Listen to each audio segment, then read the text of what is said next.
Welcome back to the Backmarkers, the F1 podcast for new fans by new fans. My name is Myke Hurley, and I am joined by my man on the softs, Mr. Austin Evans.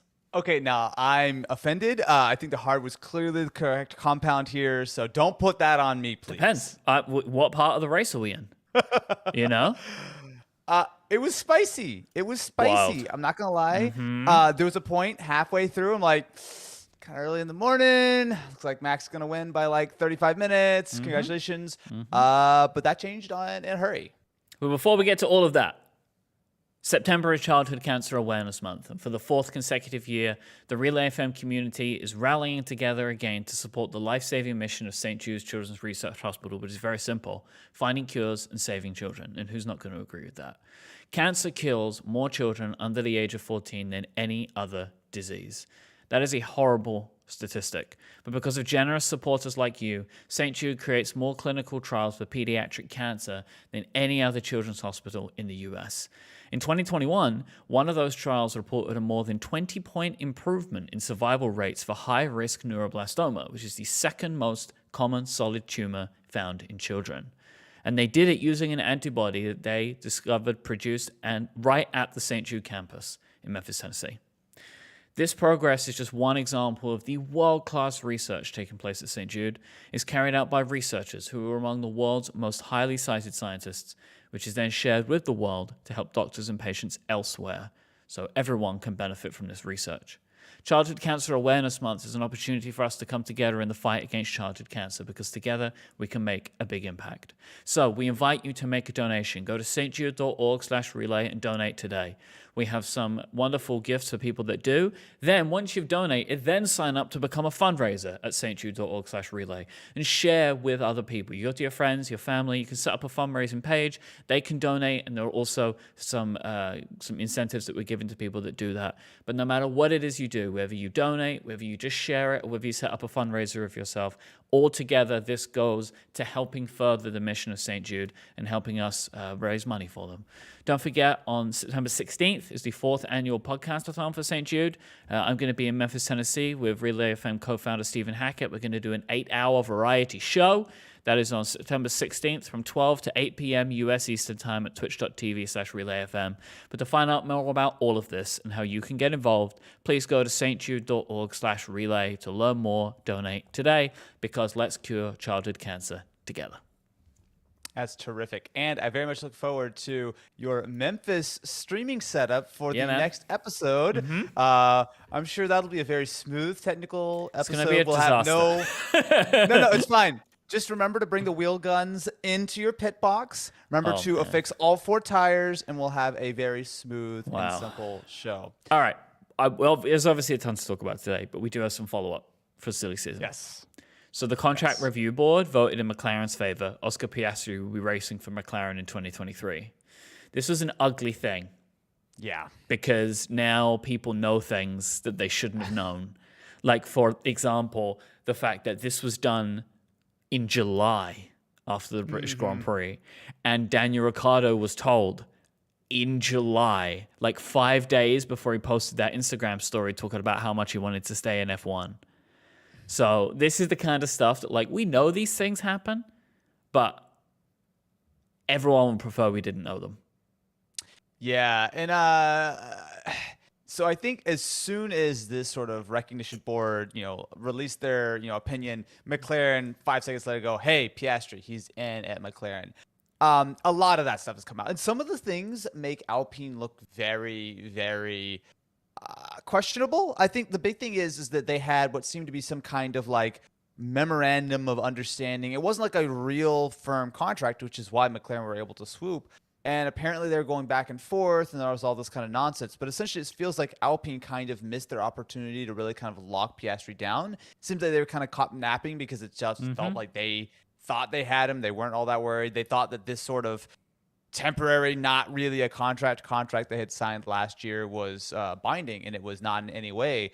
So props to Piastri's management team. They're like, hey, you know what? This contract we've got worth literally nothing. Hey, McLaren, you want a driver? We got one. Like, But that being said, there was some talk, and of course, everyone's going to kind of, as soon as this happened, the rumor mill just absolutely overflowed with sort of off-the-record sources and whatnot about supposedly what Piastri signed was the potential that he would not be driving for McLaren next year, but he would be joining the McLaren team. And if Ricciardo stayed on, if he didn't want to get out of his contract, didn't sign for whatever, $20 million or whatever that they gave him to get out of the team, Piastri would have potentially been the reserve driver for McLaren next year and then driven the following year after that. So, nevertheless, if you're Daniel Ricciardo, you know the writing's on the wall for you, and they tell you this, right? Absolutely. Absolutely. So, yeah. And there's also a lot more. I mean, like Alpine were kind of saying how like, Otmar walks in and goes, "Hey, Oscar, you got the drive." And he's like, "Thanks." And then later he's like, "I don't want it. Like, don't talk about this in front of other people." And it's super messy. Daniel apparently was not clued in. But I mean, look, this is Formula One, right? And I know that there's been a lot of hurt feelings all the way around. But the ultimate goal here is this. Daniel Ricciardo is going to be a free agent next year. McLaren are paying him a fat payout, right? A very fat payout to get him to not drive for McLaren next year, to kind of sign him out of his contract. So whether Daniel drives for a team next year or not is still very much up in the air. He says he does not have a contract right now. I believe that. I see that there are a couple of openings in the grid right now, but it's not super clear exactly what would be the best fit for him. But hey, he's got a fat pile of money. He's got some time. There are some options. Oscar Piastri is in a McLaren. I think that's hopefully a good upgrade. It would be a little embarrassing if all of this sort of shenanigans were put on and Oscar jumps on the grid next year and sucks. That would be very unfortunate. Let's be real, though. He hasn't got to do much worse to be doing better than Daniel this season. So, and also he'll get the 1 year of I'm a rookie, right? Like they'll give him that. True. So he gets 1 year of grace. So all he has to do is have like half decent season and it'll be an upgrade. So, yeah, I think so too. But very, very spicy. I think what's been interesting about this whole silly season is that like it happens in like really intense bursts where it'll be quiet for a few days or a week, and then something will happen, and then the floodgates just open with all the stories. Yeah, it's good, but I mean, this is one more piece of the puzzle. This is really kind of like the biggest one that's kind of slotted in. Now there are a few more vacancies that need to be sorted, but for example, like we discussed last episode, it seems like Gasly is very close to signing for Alpine now. But apparently Red Bull want an absolute buttload of cash, and that's the What? problem. Mike, are you trying to tell me that the Red Bull team wants money? What? That's crazy. I can't believe it. They love Pierre so much. There's no way they would ever get rid of him Yeah, they for really any love reason, Pierre. right? They really love Pierre. Yeah, they love to treat Pierre so good over at Red Bull. I know. But I understand it though. This is what we were talking about last time. Like they've made the decision. They signed him. So if Alpine want him that bad, well, show us. That's how I would be, right? Like if you want him, show us how bad you want him. How big's that bag of cash? And it's the thing is because there were some rumors before all this kind of happened, maybe a month or two ago, that Pierre was maybe trying to shop around, and then the team like, oh no, he's under contract, and then Pierre goes, oh yes, I am excited to drive for AlphaTauri. It's like that's the way this thing should go. Is that a team says, hey, here's a legitimate actual contract. You are driving for us because you signed this piece of paper. We've given you a very large check. That's the way it should go. So again, coming back around to the Piastri thing, it really reflects poorly, in my opinion, on Alpine for not having that locked down. Like, this is not small. Like this is a big deal, right? Like, this is Formula One. You need to be executing across the board. And while the legal department is probably not the one you think of first when you're thinking about what kind of is going to make your team successful, but you've got to execute highly in every possible way. Yep. And Alpine lost Fernando without expecting it, lost the reserve driver, and now we're going to shell out how much to get Pierre out of a contract? Like, yeah, at the end of the day, they will be fine. They have a very fast car this year. They'll hopefully be fast next year. And I do believe that Pierre and Ocon are going to be a terrific pairing. I really do. I think that they're going to be evenly matched. It's going to be really exciting to watch. But how much money did Alpine light on fire by just not having their house in order? Like, it's ridiculous. I mean, messy. they're like idiots. Like they really look like idiots. It's rare, I think, for a team, at least I've seen, to be in this position where they don't have a second confirmed seat due to none of their own decisions. Like, everyone else is just making it look like fools. And now they're in this position where there isn't really a good option for them. Yeah. Like, there are drivers they could take that maybe they wouldn't want necessarily, wouldn't have chosen, but they're just the best they can do. Or they have to potentially pay a ton of money to someone to get, I mean, arguably not as good a driver as the guy they just lost because they wouldn't sign him a multiple-year contract, right? Like, Fernando Alonso is having his best season since he returned to the sport this year. He looks so competitive week in, week out, right? And is putting in close to top 5, but definitely top 10 finishes consistently. And they just couldn't be bothered to sign him up. And like, one of the things that seems so strange, like I saw this thing that said that apparently they said that they didn't necessarily have plans to put Piastri in the Alpine until 2025. Like, that was something that they were saying to him. But yet then wouldn't also give Alonso a multi-year deal. Yeah. So, like, who was supposed to go in the car in 24? And the thing is, like, this all is even more strange by the fact that Alpine are terrific this year, right? Like, most drivers on the grid would be very happy in normal circumstances to drive for a team who is pretty firmly the 4th fastest team, right? I mean, that's not like something small to look at. And the fact that, like, you're running your team and you're running your sort of business in a way that, like, you're losing people left, right, center, and you have to pay people extra just to come and drive what is a very fast car that your terrific driver in Alonso is like, you know what, screw you guys. I'm going to go and drive for a way slower team right now just because I think that they're going to give me a better long term. It's like, man, it's just messy. It is very, very messy. But I think that this still plays more into that idea that Fernando knew what was going on if McLaren have been putting the pieces in place for this since July. Would you say it's part of El Plan? It could have been, actually. This was El Plan all along. This is like an old meme, right? Like, it's too hard to explain. Just Google Alonso El Plan. It's like it doesn't even make any sense anymore. Didn't they run El Plan on the back of the Alpine last year for like one of the last races or something? I feel like they actually like made a reference to this because someone was asking for an interview, like, what about El Plan? It's like, I don't know. Because it's such a meme. It's close to an anagram of Alpine.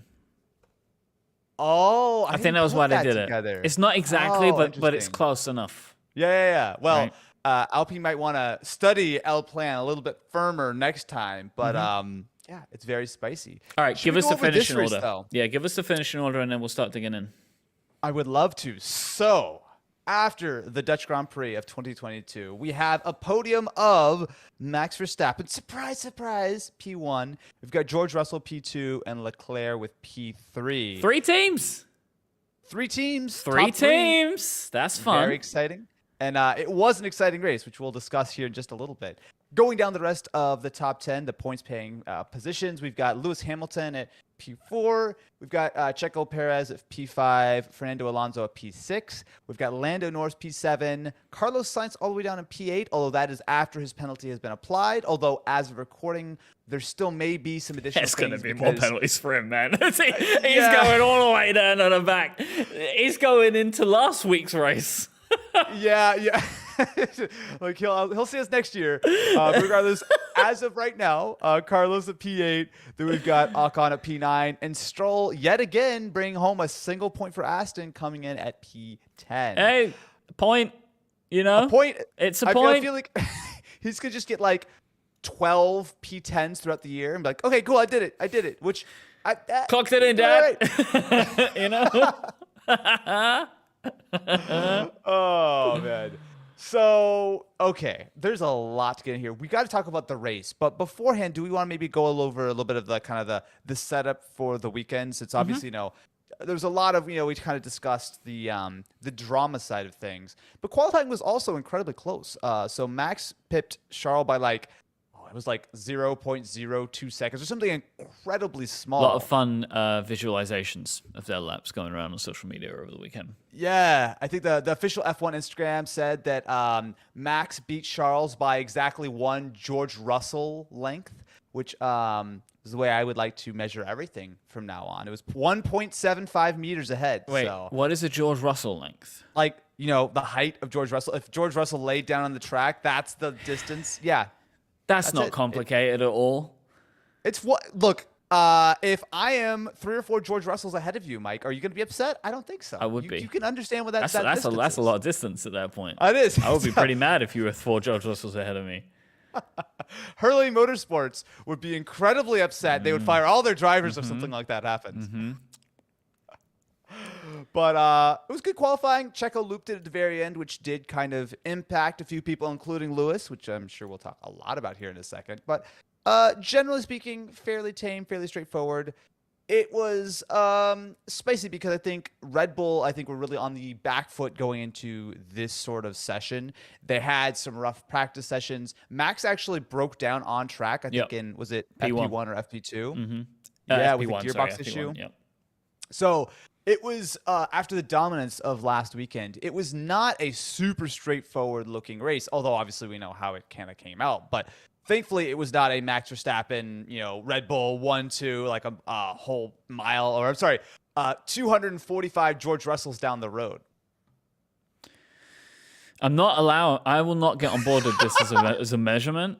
I'm not on this, Just look, Myke, look.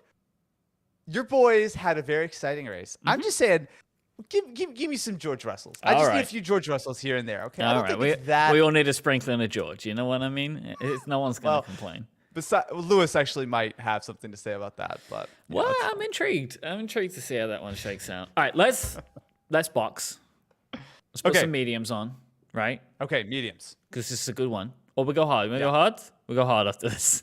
Yeah, I think definitely. Hard's gonna get us to the end. We'll be fine. All right, you ready?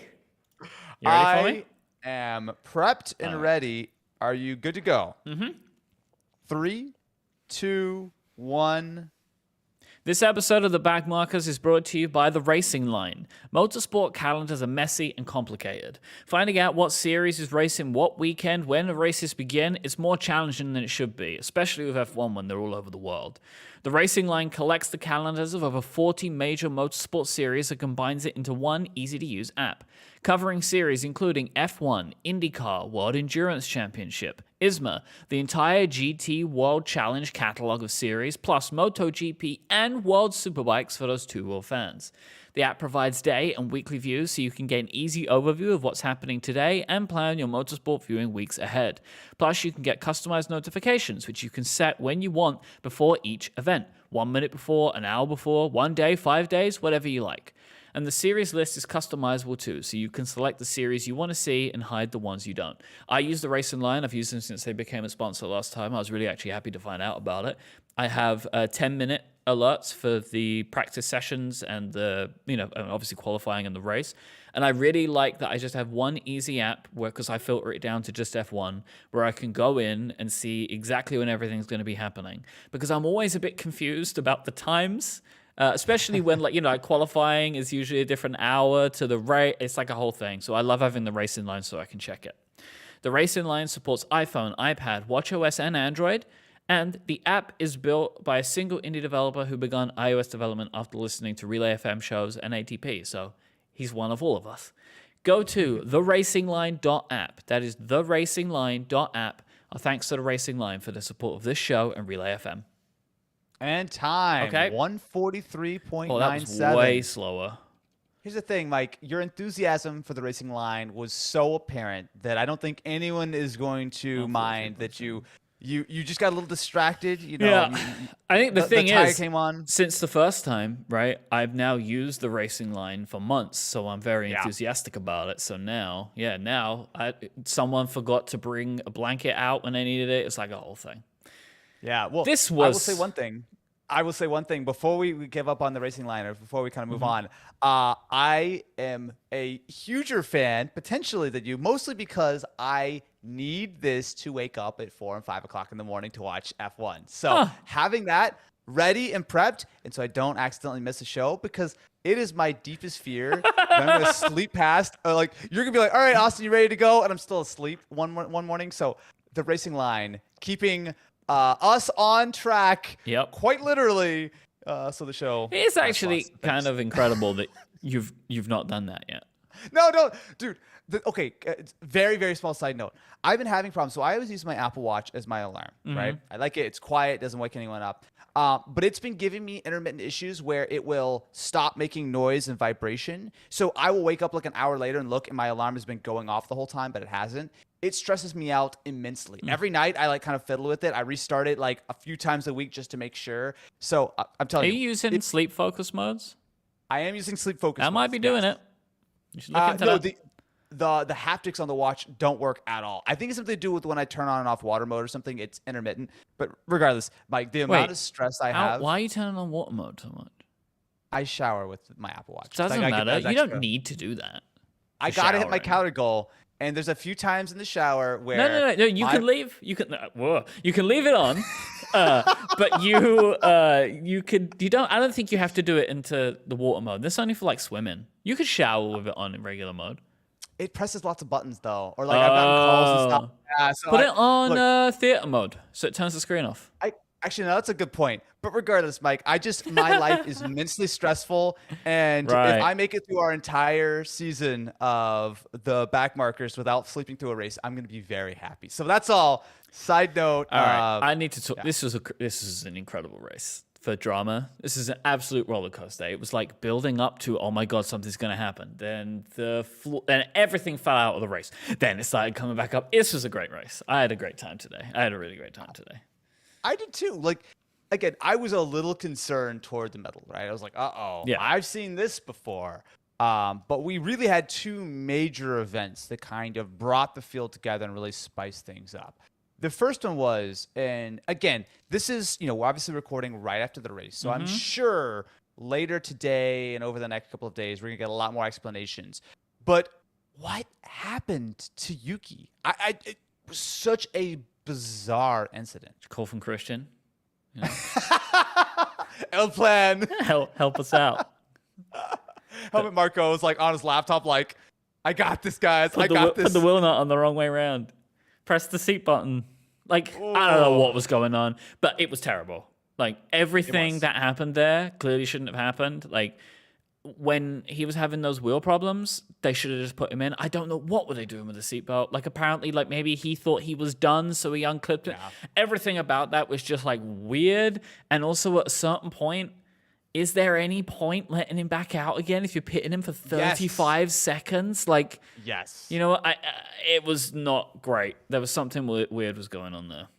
So, for context, especially if you're a newer fan of Formula One, this is not a normal occurrence, right? So when Yuki went in for his pit stop, he left. He immediately thought that one of the wheels was not torqued down. Now, I would say that happens maybe once or twice per season across all the drivers, right? It does happen, but it's pretty rare. And it's fairly easy, I mean, you imagine they're trying to do a 2-3 second pit stop. You jam the wheel on, you take the gun, maybe it gets cross-threaded, maybe it doesn't go all the way on, whatever the case is. It's a rare, but it does sort of happen as an occurrence. So when Yuki pulls out, typically, the team, they all want to make sure everything's good. But typically, if you pull out of the pit with a wheel that's loose, you don't even make it to the end of the pit lane, right? Like, multiple times, cars have stopped, like, before they've gotten to the end because they go, oh, no, this is definitely not right. Yuki got onto the track, but it was immediately on the radio like, hey, the wheel's not on, something's wrong. He pulls off because, of course, you don't want a wheel to come flying off. You don't want to do a bunch of damage. But the team is telling him that the wheel is fine, that everything is okay. They're looking at the telemetry. They're looking at the data. But Yuki, as the driver, is like, this is not right. But what happens is a really weird thing where Yuki's pulled off on the side of the track. Yeah. The race is still going, right? He is sitting right on the edge. The race is still going. They've got the double waved yellows, which is code for, hey, you need to be able to slow way down and potentially even come to a stop, right? It's not a safety car, not a virtual safety car. But when they have the double waved yellows in a sector, you as a driver have to be prepared if you need to stop. Usually you don't actually have to fully stop, but you have to slow way down, right? So Yuki's sitting there. He's trying to figure out what's going on. The team tell him, you're fine, go for it. So then he tries to bring himself back to the pits because he clearly knows there's a problem. Then he comes back into the pits and they look at the wheels and they say, oh, it seems to be fine. They changed the tires. No. They changed the tires, yeah, which you would think would fix it. Obviously, if there was some kind of issue with the wheel. But clearly at this point, Yuki knows there's something wrong. The team doesn't understand what's happening. And like you said, he had, like a 35-second pit stop? Like, at that point, why do they bring him out? Why do they continue to let him race if there is some kind of problem that they don't understand? And obviously, it didn't work because he made it, I don't know, one turn before he tried to pull over again. And in the middle of all of this, Yuki, when he thought his wheel was off, pulls off to the side of the road, starts unbuckling his seatbelt, which is not unreasonable considering that he thinks he's done and he's trying to get out of his car. Man, what a mess. Just a cluster. Like, they just messed it. And, like, it's one of those things where we make the jokes, but people will now look at this and say, oh, Red Bull. Like, I don't think. It's like, that's just, like, whatever. It doesn't. I genuinely don't think that there was any kind of chicanery going on here. Yeah. Other than just kind of looking a bit incompetent on AlphaTauri's side and not trusting Yuki. Yuki can tell something's wrong with the car. Yes. But they're not believing him. And yeah, that's like, I know they have sensors, et cetera, but something like, he should never have come back out again. Correct. Yes. Right? Because he had to stop immediately, proving that he was right the first time. Like, yes. They should have trusted him that there was something wrong with the car and actually spent time trying to look into that when he was in the pits rather than just changing his tires and re-seat belting him. Yeah. Like, there was something wrong. A couple people in the chat are saying that he had a broken diff. I don't know if that's been confirmed after the race. That would make sense because, the diff is kind of the bit that kind of puts your two axles together. So if the diff is broken, you would feel maybe one wheel spinning more than the other, or you could certainly see something would definitely not feel right. So if that's the case, it makes sense. That would still, though, I would think, show up on the telemetry. I mean, you figure if one wheel is spinning faster, something is grinding or whatever, that they would see that.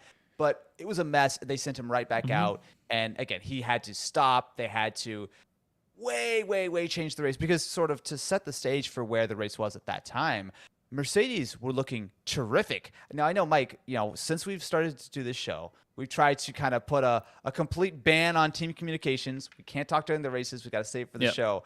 But I was texting you. I was like, bro, this is going to happen. This is going to happen. This is going to happen. It's going to happen. And it almost happened. Yeah.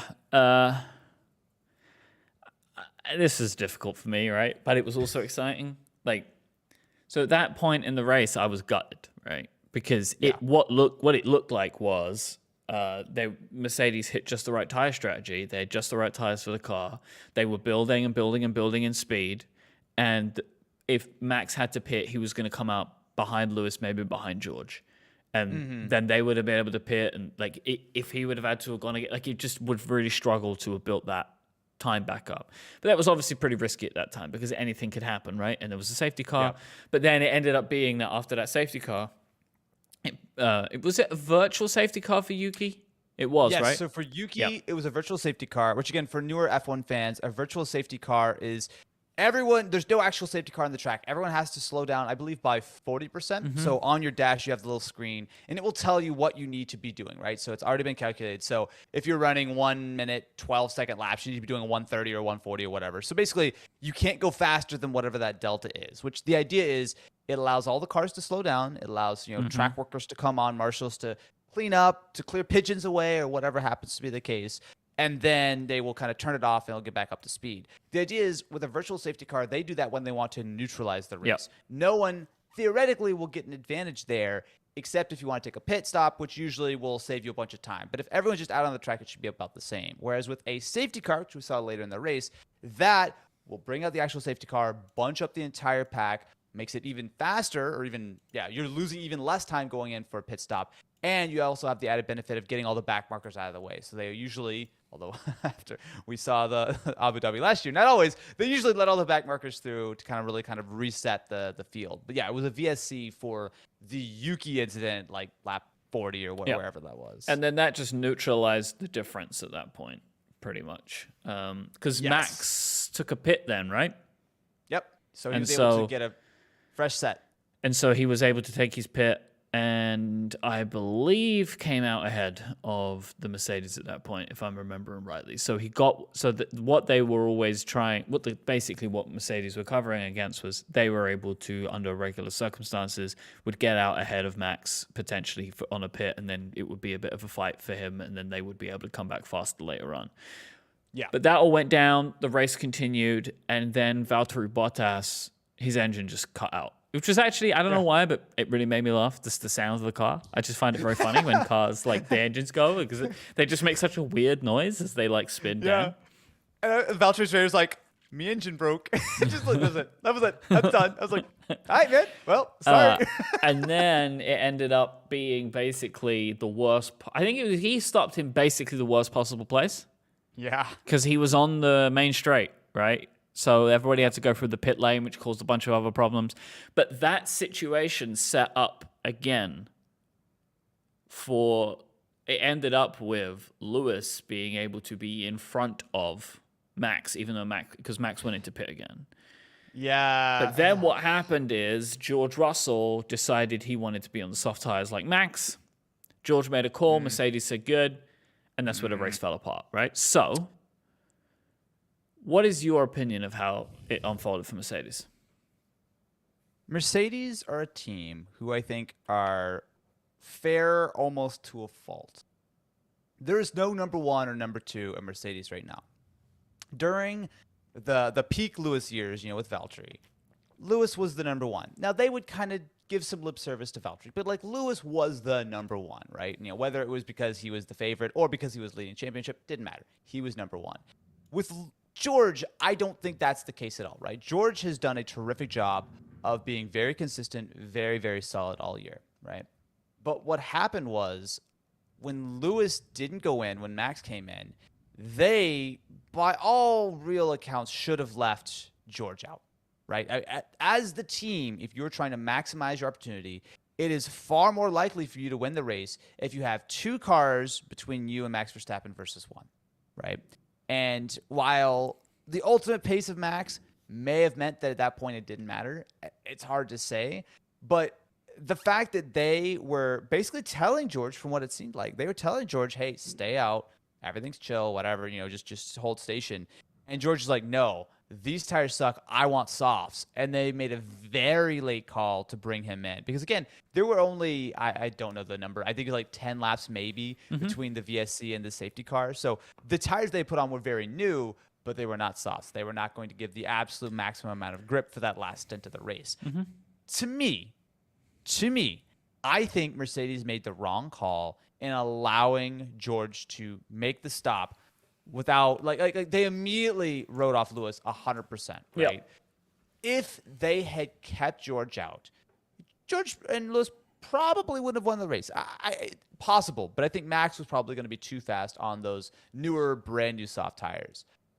But they probably would have had at least like Lewis on the podium, right? Like Lewis really kind of got sold down by just not having anything. Like he was completely defenseless. He could not do anything. Max passed him about one George Russell past the start-finish line after the safety car.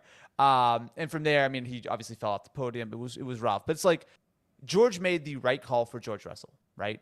But you as the team need to optimize your team strategy. And they basically let George get the preferred strategy when Lewis was the lead driver. Like to me, it's just... It was a strange, very last-minute call that hugely advantaged George. I don't see any other way of looking at it besides that. I mean, I think they made the right call. Okay, please inform me, because I'm having a hard time. It screwed Lewis. What's the scenario? It screwed Lewis, right? Without a doubt. This was the wrong call for Lewis Hamilton, but it was the right call for Mercedes. Mercedes picked up more points than they would have otherwise. Initially, I was like, oh, I don't know. This is like George is out there racing for himself, which he should be, right? Right. They hadn't instituted any team orders, it seems, right? George made the call, and they was like, okay, like if you think this is good, then you go for it. Lewis got eaten up by Verstappen so quickly. There was absolutely no way they stayed ahead of him after that restart.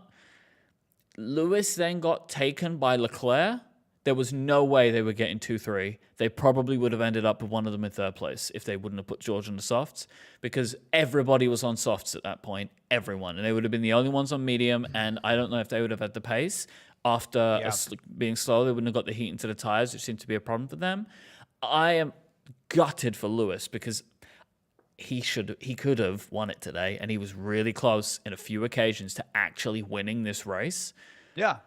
But if they would not have let George do this, honestly, what should have happened is Lewis should have been put onto softs too. I think it was right, yes. and I think that is actually like Lewis very upset on the radio. I think completely understandably, but I think what I could get out of what he was saying ultimately is, why was I the only person left on mediums? Like, I think that is the actual issue. I don't think the issue is that Mercedes let the drivers split their strategy. I think that it's not the issue isn't that they let George do it. What they should have done is once they did it to George, they should have done it to Lewis. But I just don't think there would have been the time. I would say this is a spot on an otherwise impeccable strategy from Mercedes today. Like, It's a big spot though, man. Well, yeah, but it's not though, right? Like at the same time, the spot is Lewis didn't get on the podium, but by allowing George to make the call, they picked up second place today. I mean, okay, so there was certainly a point in this race where if the original sort of none of these VSCs or safety cars came out, I do believe that Mercedes had a shot at winning. I don't think it was a sure thing whatsoever, but they had a real shot. Yeah, they would have had a shot because they would have sacrificed George Russell for Lewis, right? Like, they would have just, if they would have ended up being in a situation where Max is behind George, basically it's like, George, you drive that car horizontally. I don't care what you got to do. You keep him off, right? And would he been able to do it? I don't know, right? And like, this is the thing today of like, maybe if Lewis would have started on softs from that restart, he wouldn't have gotten as destroyed by Max. But he did. And the speed and ease at which Max took Lewis makes me say there is absolutely no way he wouldn't have done it to both of them with 11 laps to go. Yeah, I mean, George was only competitive today because he was on the softs, right?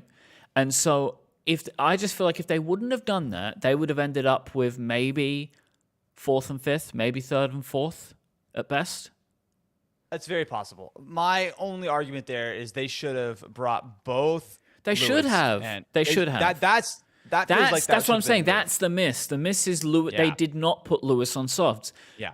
But I don't think George is to blame here. I think he made the perfect call. Like, he saw what they couldn't see. But I think this is the benefit of Mercedes compared to some of the other teams. They do let these drivers make some decisions. They let them race. Like, compared to what we're talking about with Yuki, this is kind of what I was driving at earlier. AlphaTauri did not trust Yuki Tsunoda. Yeah, very true. Right? And in this same situation, I just feel like again, you compare it to Ferrari, right?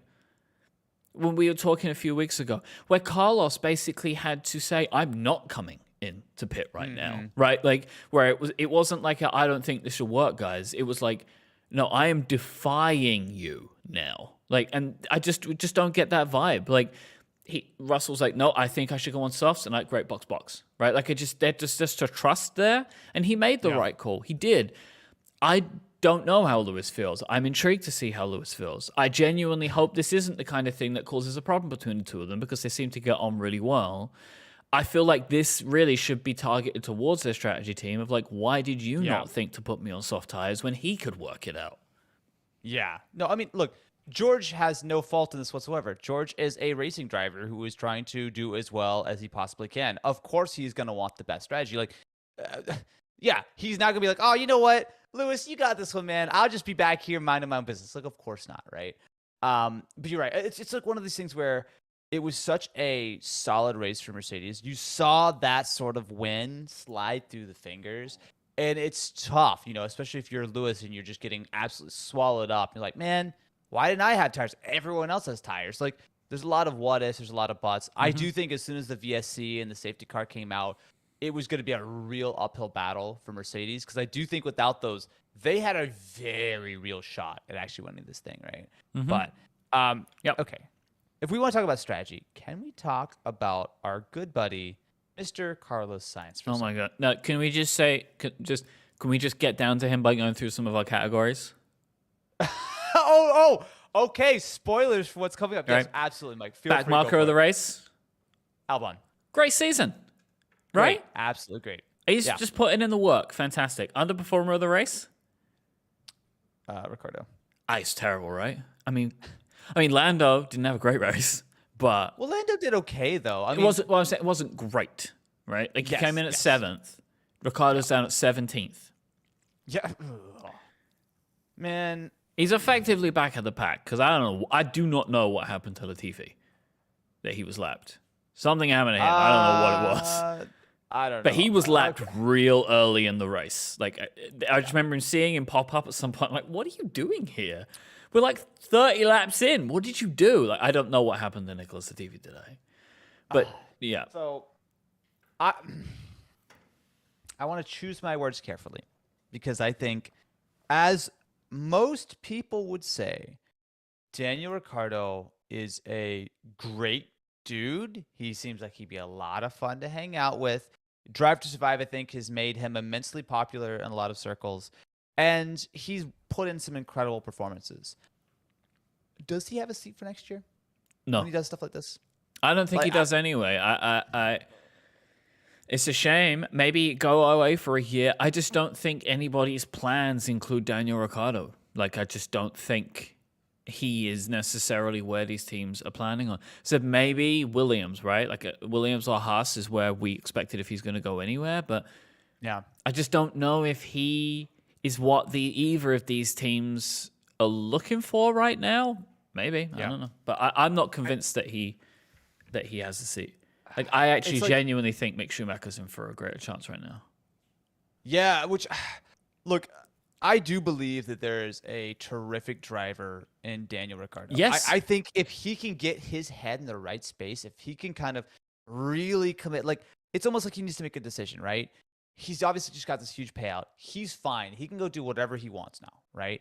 Does he have the fire to continue to be competitive, right? Because obviously the last couple of years have got to have been brutal to him, right? I mean, the whole, and I know he's talked a little bit about this, as far as not being able to, throughout all of COVID, he wasn't able to go home, to Australia. He had to spend a lot of time in a place where he was not in a good mental spot, right? Which is very much understandable. I think a lot of people have been like that over the last couple of years. You can imagine that isolation is probably even more so for him, considering that he is, the hot shot. He's supposed to come in and just absolutely wipe the floor with Lando, blah, blah, blah, all these kind of expectations that people have thrown around. And to see him get demolished, and I don't think that's an over, exaggeration. Like, I think Lando has demolished Daniel, right? Which is sad, right? And the fact of, he got that Monza win last year, that's the only bright spot, right? It's just been a year and a half of pain and misery. So it's like, you can see why Haas would be like, okay, even if Daniel is a shadow of his former self, he's still a race winner. He could still help. Obviously has a huge sponsor potential, which I almost think might be his biggest thing, because Daniel is such a popular driver, because he gets so much airtime on Drive to Survive. I could see a team like Haas taking a punt on him just because they know that he's going to get a ton of attention. And what else do they have to lose, right? Yeah. Like, that almost is my argument. And that's a pretty sad argument for someone who at times throughout his career has been one of, if not the fastest driver on the grid. 5 times stop. They stopped him 5 times. I lost that. But nevertheless, it wasn't Daniel Ricciardo's race, right? It was not. No. Okay, my underperformer of the race is Carlos Sainz, because I genuinely do not understand what his race was this week. Like, I cannot get my head around what he was up to, right? Like, I'm sad to say, Mike, I don't think I can remember all the incidents with Carlos off the top of my head. I know 2. I can think of 2, right? Go for it, please. Is not only did he not slow down under double yellows when Valtteri Bottas is sitting on the side, he decided now's the time for me to overtake Esteban Ocon. Now, I understand, hard to see, etc., but it happened, right? Doesn't matter, it happened. He got the 5-second penalty for that, right? I'm actually not sure if he got. Yeah, I think so. Because I believe they said they were going to investigate the unsafe release, which is the next one after the race. He then basically during the safety car, they were taking everyone down the pit lane. So there's a lot of traffic. But he came out and he nearly just destroyed Fernando, I think it was at that point. And Yeah. I don't know, it grated me to hear him saying, I was watching it on the cameras. If they say it's an unsafe release, what did he say? That's a fake. It's fake. It's It's fake. fake. It's fake. If I It's get a fake penalty news. for that, it's fake. And it's just like, Carlos, man, you're not having a great weekend. You know what I mean? Like, this isn't your day. I don't know if you're really necessarily in a place to be making these arguments, but I just think that it just wasn't happening for him today. Like, it was kind of funny that throughout the whole race, completely forgot that Charles Leclerc existed. Yeah, Right. which is weird because Leclerc started P2. Like, Yeah. he had a shot, but But he it did was not just have like, the in pace. all of the things that were potentially going to happen, they didn't necessarily include Charles Leclerc. But nevertheless, he pulled it out pretty tasty. Third place, right? Like, Absolutely. that didn't seem possible. Yeah. Then, then Sainz, the best he got, I think, was 5th. And then they got all the way down as currently finishing at 8th. But Yes. could change if they give him another penalty. I don't know. So according to the chat, he actually got the penalty for the unsafe release. All right, so cool. the double passing at a double yellow may or may not be something else. I don't know if they're still sort of investigating that.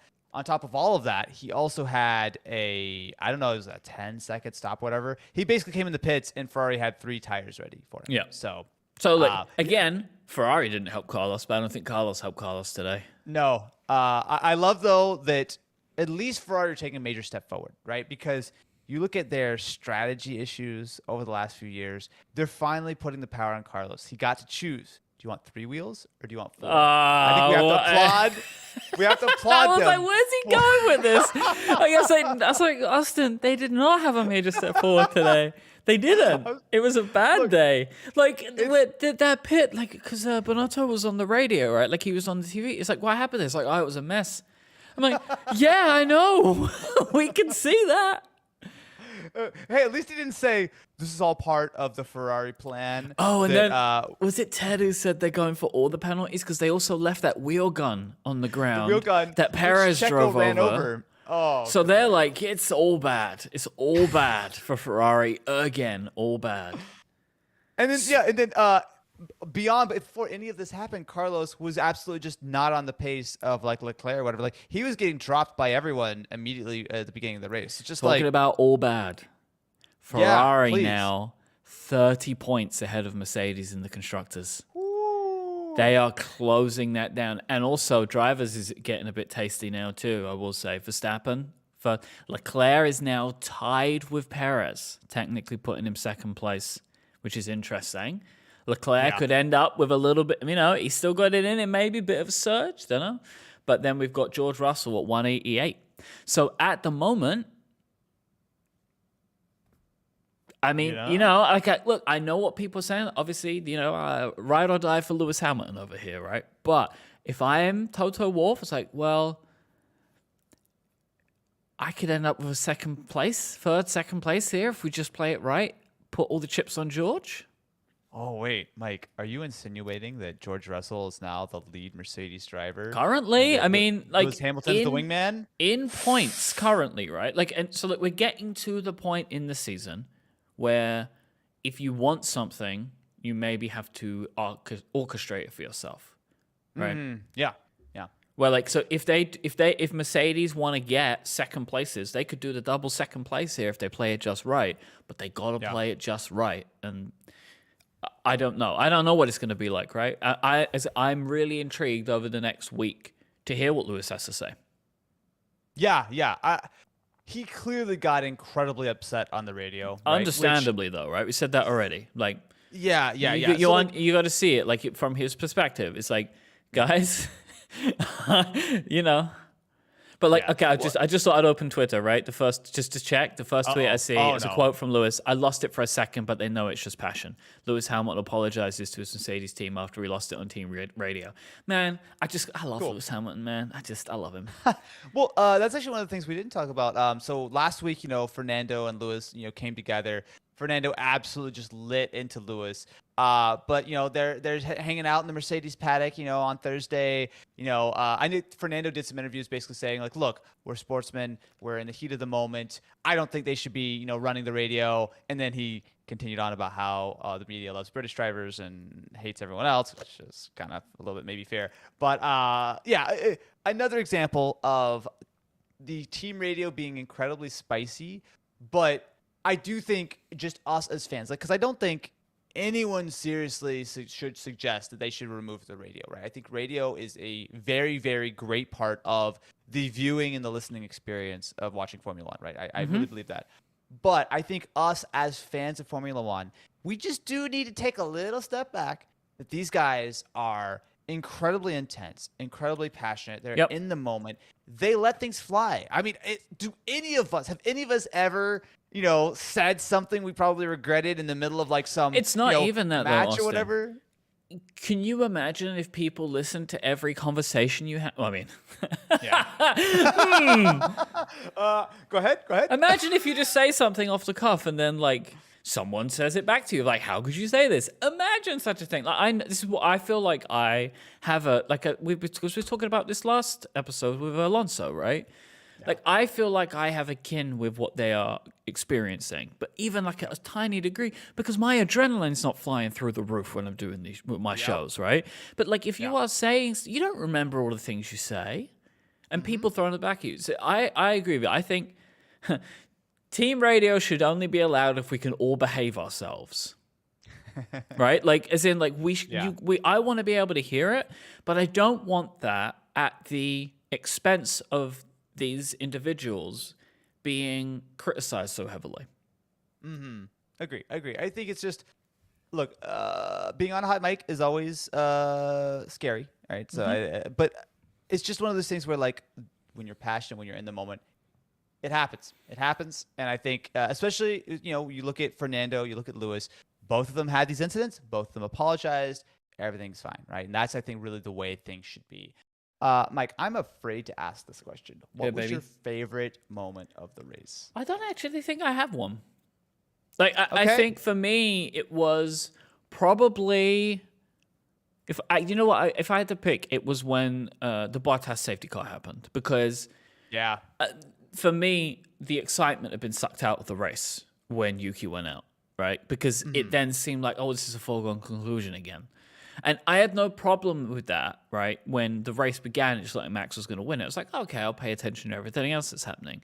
But then it seemed like, ooh, maybe there's going to be something interesting or different happening. And then that was taken away by the Yuki safety car. So then when Bottas, when we had the Bottas safety car, it was like, oh, okay, we've now opened this race back up again, and anything can happen. And it did. Anything did happen, right? The Mercedes ended up flipping around. Leclerc came in, and that ended up with a shake-up in the potential of the race from the beginning. So I really like that. I will say the absolute skullduggery of Yuki's shenanigans is what a sight to behold. Yeah, it's fun though, right? Isn't it just fun? Like, I like to just have fun with it and be like, oh, of course they told him to undo his seatbelt. He's just, we could be serious about it. I know. Look, watching that whole thing, it looked like a skit or something. It looked like someone making fun of Formula One, of just the ridiculousness of like going out, coming back. Did you see the two mechanics trying to put his belts on? He it was nonsense. Like, I get it. We talked about it enough. But like, for me, that was the moment of the race. I'm like, what is about to happen right now? I think something good's about to happen, but what? Also, just really small side note. Did you feel like the race directors were really slow to throw both the virtual safety car and the regular safety car? They had like the double waved yellows. Yeah. But I feel like it took like a lot. Especially the safety car. Right? Like the virtual safety car, like I can imagine like, well, where is he exactly on the track? Like, what do we want to do? But with Bottas, it was like, there's no other way to deal with this, right? Like, like he can't, there's nothing can be done. Like, we have to get people on this track to get him out of the way. Like, it felt pretty slow. Maybe it's because it is two-person system, right? Like one, and then the other guy's in the bathroom. So it's like, oh, I have to wait for him to come back. Pressure button. We turn our keys at the same time, and then we could, I don't know. Man. Driver of the Wild. day, easy, right? Driver of the day. Come on, George Russell. Russell for making the strategic call all on his own Yep. and screwing over his poor little teammate. This up-and-coming driver. I mean, named and Lewis also Hamilton. not absolutely destroying Mercedes by smashing into the back of Lewis. I don't know what happened there, but it weren't good. You know, it's funny. It's like he was coming up on Lewis, and I think he like maybe expected Lewis to fight him a lot more. Because if you watch that replay, so George is coming with DRS right up on the back of Lewis. Lewis doesn't do anything. He's just minding his own business. George, fast or whatever. I think George was expecting him to do some like dummy, so he pulled right up to the edge and then pulled out and like had to jump off the throttle for a little bit at the last second. I mean, props to George for making evasive maneuvers at probably about a third, maybe a half George Russell length away. Yeah, from and his that's teammate. just a third of a George Russell. That's not a lot. That's not a lot. That's not a like lot at maybe, I don't know, half of Lewis Hamilton or But, something. It's not a lot. Austin, It's not this a lot. is the kind of reaction you expect from a future world champion. You know what I mean? I can't disagree. It was a world champion drive from a very tall individual. I'll leave it at that. Look, it is possible that the next person to be a next different person to be a world champion is George Russell, right? Like again, Leclerc. I think you think Leclerc. I would take Leclerc over Russell for the next champion. Interesting. Depends how long it takes, right? Well, it depends on if Mercedes find their side pods because they forgot That's to what I show mean. up with them this year. It depends how long it takes. Could be a couple of years. I think we've got a couple of years of Max because again, Yeah, that's the problem. we're talking unreal. about who's going to win the championship in 2027. Is it going to be Max or is it going to be someone else at that point? Is he and gonna that be is bored what of I'm racing getting yet? at, right? Like he is at the point now where wasn't for this week, but like in previous weeks when he wins, no one sounds excited. Like he doesn't sound excited, and Red Bull don't sound excited. Like it actually bothers me a little bit. Like I feel like with other teams, there's a little more jubilation. Like I feel like his comes from Christian. It's like, all right, Max, that was a win today. Great drive, and it's just like, just give it a little more, Christian. Like just like. A little, like, let's just try and pretend that this isn't just a day at the office for you at this point, you know? It's like, oh man, Max, enjoy this win. It's a once a week occurrence, my friend. You Or won't be once able to in a see this week until next time. week. I just fake it. Come on, just like make it seem like you're maybe you weren't expecting that. Oh yes, Max, that was another win there. You are now the fastest man who's ever lived. Congratulations. Congratulations. You now have double the points of P2, and you can now take off the next 6 months and not show up, and you'll still win. Well, I don't think we're taking off any months because we got Monza coming up, baby. I'm It's excited almost about that. here. Now remind me, Monza a good one or a bad one? Monza's the fastest track of the year because it's a bunch of straightaways. It's So the tempo I of wonder speed. who's going to win then. Someone's going to show up without a rear wing, and they're going to be very, very fast. But yeah, Monza's a good one. I mean, obviously that's where Daniel Ricciardo won last year. How the tables have turned. Generally speaking, I think a pretty good race. The only concern is that a certain Red Bull is looking very slippery and might just leave everyone behind. But you got to imagine this is sort of the home race, or I guess one of the home races for Ferrari. But this is traditionally kind of their spot. Tifosi's going to be out there. The red smoke is going to be out there. You got to hope that Ferrari have got a little special Monza package ready because they usually do. I feel like they usually put a little extra effort into Monza because it is such an important race in front of the Italian fans. So I like to hope that we'll have something good, but it's tough to make any bets against a certain Max Verstappen at this point, man. Like it's looking impressively ridiculously fast. Just before we leave, I want to wrap up because we've had a few people in the chat mention this already. So Chris Medland, who's a F1 journalist, he's sometimes in Drive to Survive. Good Twitter follow. Helmut Marko just told me an agreement has already been reached of all the parties for Colton Herta to join if he is granted a super license by the FIA, and he expects a decision by Monza. Marko also suggested that agreement involves Gasly to Alpine, but it's if a super license is granted to Herta. So Colton Herta is an IndyCar driver, right? Correct. And yes. technically cannot have an F1 seat because he doesn't have a super license under the current rules because he hasn't driven in the feeder series. Correct? So actually, Sort of. IndyCar actually, you do get super license points for being an IndyCar. I think the problem is he doesn't have quite enough because I think it's like I think you need 30. Don't quote me on any of this, but I think you need 30 super license points to get a super license, to be eligible to race in Formula One. If you win the IndyCar championship, I think you do get 30, which IndyCar is, I think, equal or above F2. It's you get a lot of points. Most of the other feeder series give you far fewer points. The problem is I think Colton Herta is on like 20 or something, and it's very unlikely that he will win the IndyCar championship. But I also believe that the FIA can just give you a super license if you can make a good case for it. I think if you have like 20 instead of 30 points or something, and you can say like, oh, I've been disadvantaged because COVID meant that I missed this race or blah, blah, blah. Like if you can kind of make that pitch to them, and I'm sure you got to imagine that Red Bull are going to come in there very strongly saying like, hey, this needs to happen. I mean, if Helmut's talking about that after the race and expects this to be wrapped up by next week, you got to assume that they're pretty confident or they're really trying to throw their weight around to get him into that seat. I think they're throwing their weight around. But this is, again, another thing of like, Daniel Ricciardo, right? Like, like you see, this is what I'm talking about of why I don't think Daniel Ricciardo is necessarily in a good place right now for a seat, because you've got all these people coming in. Yeah. Like, teams want new blood now. And so, yeah.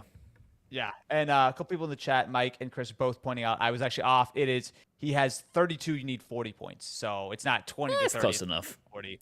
I was going off the top. Okay, I wasn't expecting some hot Colton Herta news to ruin the end of our show. So hopefully for next week, where we'll be all prepped and ready to talk about another new couple signings. Now he's American, right?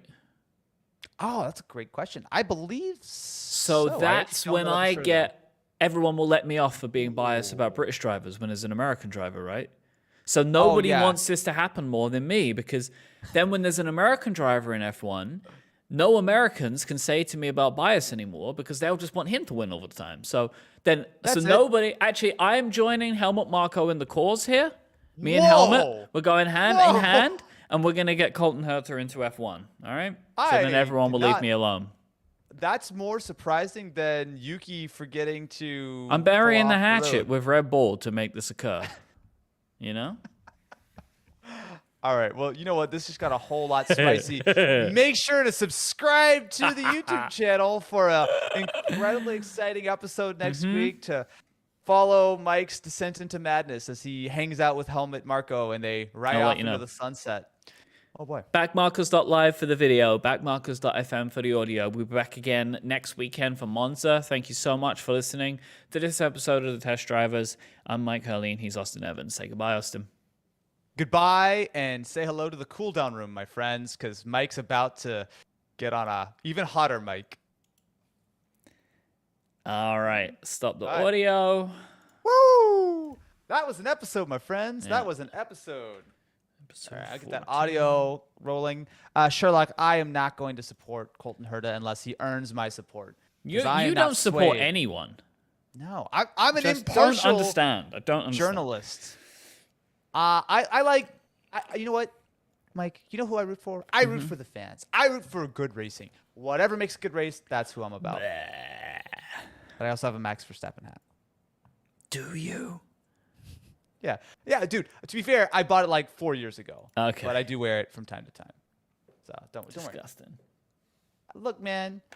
Look, back then, Max was like 13 years old. Yeah. And the only hope of breaking Lewis's 13th title. So I was doing my part. All right.